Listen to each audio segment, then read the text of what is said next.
यहां जो दंड मिलता है वो केवल ब्याज है। मूल तो जो बड़ी जेल है ना अनंत ब्रह्मांडों की, नरक जिसे कहते हैं, वहां मिलता है। ये तो ब्याज है। और यहां जो इससे दुख सुख मिलते हैं ये वर्तमान के नहीं है, ये पूर्व के किए हुए हैं। अभी मत मान लो देखो इसने ऐसा किया था, ऐसा होगा, संयोग भले बैठ जाए, वो पूर्व का प्रारब्ध, ये जो किया ना जमा हो गया है, अभी हरा भरा होगा तब आपको भोगना पड़ेगा। यहां है कि आपने निषिद्ध कर्म किया, पिटाई हुई, बंद कर दिए गए, 10 साल मुकदमा चला, फिर सजा सुनाई गई। यहां भी तो है ना ऐसा। ऐसे ही वो पिटाई जो हुई थी वो ब्याज की है, वो अभी न्यायाधीश के द्वारा दी हुई नहीं है दंड विधान, वो ब्याज है। मूल तो अब मुकदमा चलेगा, वकालत होगी, फिर तुम्हें दंड विधान दिया जाएगा, 20 साल सजा या फांसी की सजा जो। अच्छा यहां फांसी की सजा हुई तो गए मुक्त, कम से कम शरीर से तो छूट गए। अब जगह असली जेल में, वहां जो पोशाक मिलती है जिसमें दंड भोगना होता है, यातना देह, उसमें मृत्यु नाम की चीज नहीं है, बेहोशी नहीं है। वहां जो दंड मिलता है तो वो शरीर ऐसा दिया जाता है कि उसमें कभी बेहोश नहीं हो सकते और मर नहीं सकते। 2 बातें। अब आपको आपके कर्म के, निषिद्ध जो कर्म की, वैसा आपको दंड देना प्रारंभ किया गया।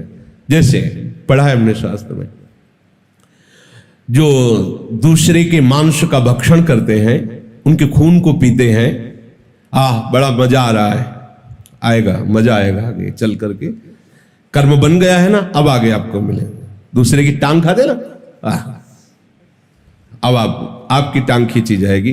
अच्छा यहां तो बेहोश हो गए, अधिक कष्ट में, अधिक मार पड़े तो आप बेहोश हो जाओगे।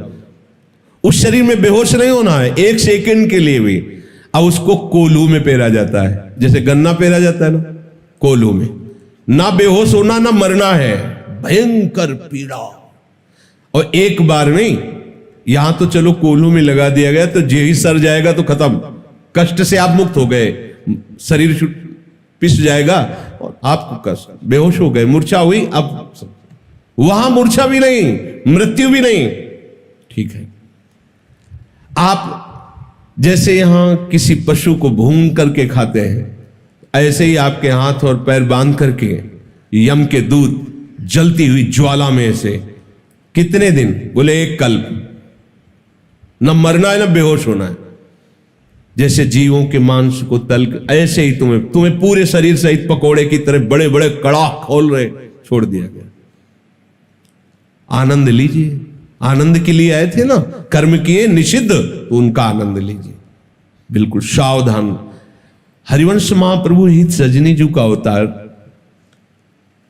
वो नरक के विषय में क्यों बोलते, पर उन्होंने सावधान किया है। जय श्री हरिवंश नरक गति दुर्भर, यम द्वारे कटियत नक छिके। बहुत कठिन है नरक से बच पाना। जो यहां कर्म करो आप, ये इसका भी हिसाब है, कहां बजाया, किसके लिए बजाया, एक एक चीज देखा, उसका भी हिसाब। छींकने पर नाक काट दी जाएगी, किधर छींका, क्यों छींका, कैसे छींका, मतलब छोटे से कर्म का पूरा हिसाब मिलेगा। भगवान कह रहे सावधान होकर के शास्त्र सम्मत कर्म करो। कई बार सत्संग में कह चुके, ये भूल मत करना कि पाप करके हम गंगा नहा लेंगे जाके। गंगा नहाओगे उसका अलग फल होगा, पाप की उसका अलग होगा। हम हिंसा करके कुछ पैसा साधुओं को दे देते हैं तो डबल पाप लगेगा।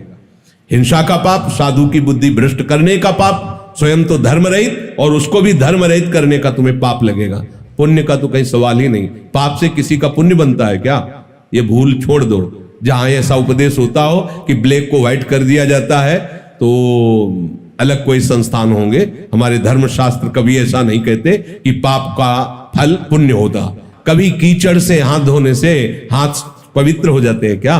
कोई पापाचरण करके, निषिद्ध कर्म करके कहीं ऐसा हो सकता है क्या? बोले अपराध बन गया, पाप बन गया, बोले चलो वृंदावन साधुओं का भंडारा कर देना, होश में रहना।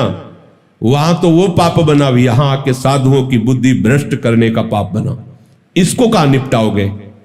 ये जो संत महात्माओं के लिए तुम पाप करके जो अपनी पाप की निवृत्ति के लिए, पाप बोझा धोने के लिए संतों को तुम देने आए, उसका पाप कौन भोगेगा?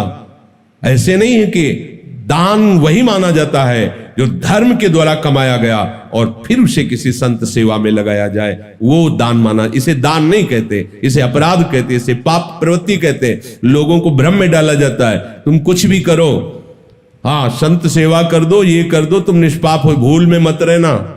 ऐसे है, इधर जो शुभ करोगे वो उसका हिसाब, अशुभ करोगे उसका हिसाब। और कोई ये भूल ना सोचे कि हम मनमानी आचरण करके, धर्म विरुद्ध आचरण करके ठाकुर जी को भोग लगा देंगे, ठाकुर जी माफ कर देंगे। ठाकुर जी भोग के लिए नहीं बैठे हुए, वो कह रहे मेरी आज्ञा का पालन करो। तस्मात् शास्त्रम प्रमाणम ते कार्या कार्यो व्यवस्थित, भगवान आदेश कर, उनकी आज्ञा को उल्लंघन करो, उनको हलवा पूड़ी से तुम राजी करना चाहो, कदापि नहीं। भगवान कह रहे नियतम कुरु कर्म। कितना घृणित पाप करवा देता है मन, कैसे कैसे दुष्कर्म करवा रहा है।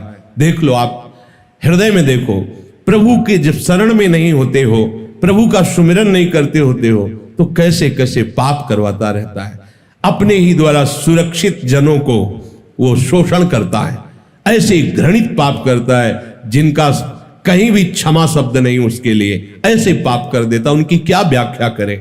इसलिए निषिद्ध कर्म भूल के मत करना, नहीं केवल केवल भोगना होगा, तड़पना होगा, कोई उपाय बचने का नहीं होता है। हे अर्जुन, तुम्हें शास्त्र विधि से ही कर्म करना चाहिए, अत्यंत आवश्यक है सबको स्वाध्याय करना, चाहे कोई भी हो। जब तक संतवाणी का श्रवण, शास्त्रों का स्वाध्याय नहीं करता, तो उसमें वो ज्ञान जागृत नहीं होता कि मुझे क्या करना चाहिए, क्या नहीं करना चाहिए। पशुओं जैसा जीवन लोगों का होता जा रहा है। ये देख रहे हैं कि कितना प्रचंड समय आगे आता चला जा रहा है। आप देख लो, आप धर्म को छोड़ रहे हो तो धर्म तुम्हारी सुविधाओं को रौंद रहा है।